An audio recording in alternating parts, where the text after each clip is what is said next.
sebalik keheningan hutan Tanah Hitam, satu operasi dirancang dengan penuh teliti. Inilah kisah kejayaan strategi serang hendap menentang ancaman komunis. Platoon 8 Kompeni C Regimen Ranger diarahkan melaksanakan serangan hendap terhadap kira-kira 70 pengganas komunis yang dilaporkan akan memasuki kawasan tersebut. Sebaik saja musuh memasuki kawasan sasaran, pasukan ini bertindak pantas.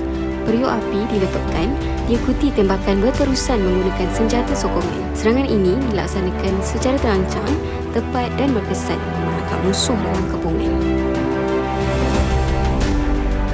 Operasi ini dipimpin oleh Lieutenant Muda David Fu Chi Minh, PGP.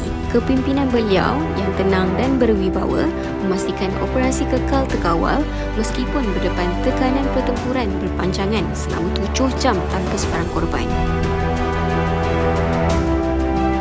Hasil pelaksanaan strategi serang hendap yang dirancang dengan teliti dan dilaksanakan secara berdisiplin, 4 orang musuh berjaya ditewaskan.